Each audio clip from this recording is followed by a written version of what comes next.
Episode 6: The Miscreants of the Past. The Astadians centuries ago, prior to their decline, were part of a rich culture of the dark zones on Earth. By dark, it doesn't signify being evil or witchcraft. Astadian civilization was termed as dark civilization, because of the places where they flourished. The Astadians dwelled in the dark caves, in the darkest parts of the forest, where none of the other human civilizations dared to explore.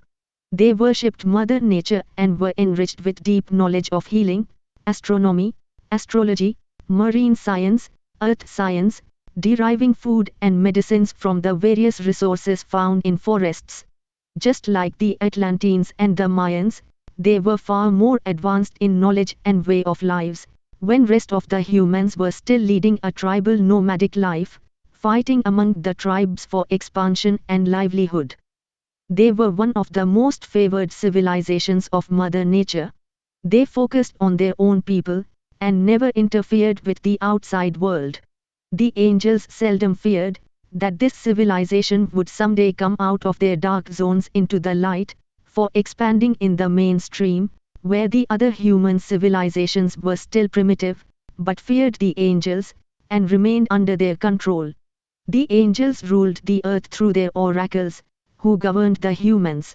While the oracles dwelled in the shrines that were within the human reach, the angels were headquartered in the temples, located far away from the human settlements, where only their oracles would reach, due to their mystical capabilities of being demigods. Mother Nature seldom warned the angels not to remain too much reliant on the oracles, rather personally paying a frequent visit to the humans, so as to remain persistent among them. However, the angels disregarded her suggestion, and retorted it to be an unnecessary concern. Little did the angels know that the oracles whom they had entrusted the task of governance would gradually turn into the rulers of the earth, taking advantage of the enmity among the tribes and playing gods to the humans.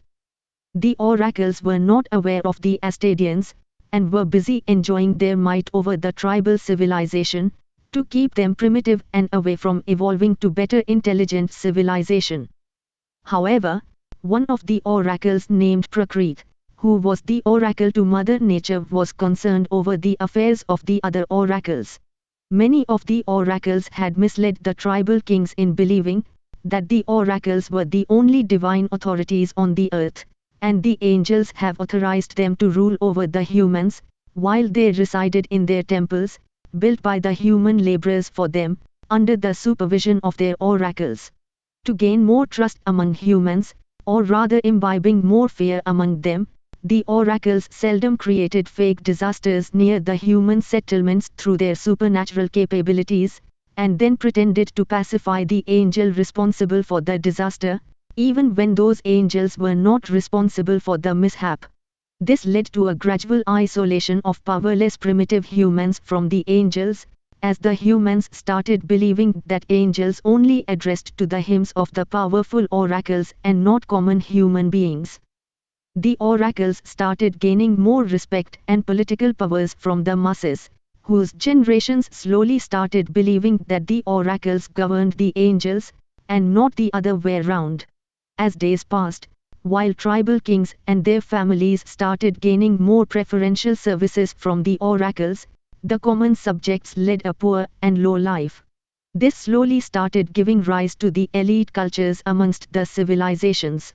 The oracles were acclaimed as the clan heads of the civilizations, and soon a competition among the oracles broke out, as to whose clan is bigger than the other. This gave rise to the infighting among the clans, leading to bloodshed, slavery and expansion policies among the clans. The oracles, now well aware of the fact that they have gained utmost rule over the humans, were preparing the next stage of human evolution, by imparting knowledge to their elite clan members, based on the social status of each member. Schools were set up for educating the elites as well as the commoners, but separately, so that the tribes can slowly evolve to more advanced kingdoms. While all the tribes were progressing to kingdoms, Prakrit reached out to Mother Nature, warning her that the misdeeds of the oracles may lead to an unforeseen mishap in the future. He also enlightened her about how the angels have been forgotten by the humans, and the oracles have been achieving the higher ranks of gods among humans. Mother Nature pacified him and assured him to do something. She summoned the consortium into the deep oceanic cave to get an update of the mishaps from them. Mother Nature, my dear angels, I hope you are aware of the reason I called you here. Guardian Angel, well, not really. Does anybody else have any idea? Fire Angel, I am not really sure. But I guess Mother Nature wants to appreciate us for the way human civilizations have progressed and evolved, the way oracles have shown us. Water Angel, yes, definitely. I too believe that should be the reason. The humans have developed in terms of their abilities, brain, knowledge, capabilities, and also the great peace. Earth Angel, indeed. I get frequent updates from my oracles, and they have showed me how pleasant the atmosphere has grown amongst humans. The angels in agreement started chattering amongst themselves, while Mother Nature was turning irritated by their senseless talks. She felt annoyed at their ignorance and blind trust over the oracles. With a rage she blasted them. Mother Nature, shut up. You all. The angels were terrified, shocked and stared at the furious face of Mother Nature. Mother Nature, furiously, not a word. Not a single word. More from you. Guardian Angel looks at the terrified faces of the other angels, and tries to gather courage to confront Mother Nature. Guardian Angel, oh Mother. We are your descendant. We seldom make mistakes. But you are our mother. And a mother forgives her children. Mother Nature, mistakes can be forgiven. Not offenses. And you are the culprits of severe offenses. Offenses against my offspring. Offenses against humanity. Offenses that cannot be forgiven, as the damages have been already done. Beyond even the slightest possibility of remediation. I trusted you for setting up balance on the surface, and what you have done is disappoint me. The angels, still confused and mesmerized by the rosy picture shown by their oracles, start whispering among themselves to know if anybody was aware of what Mother Nature was so furious about. Life Angel, in a fumbling tone, but Mother, I am not aware of any wrongdoing from me. I didn't do anything.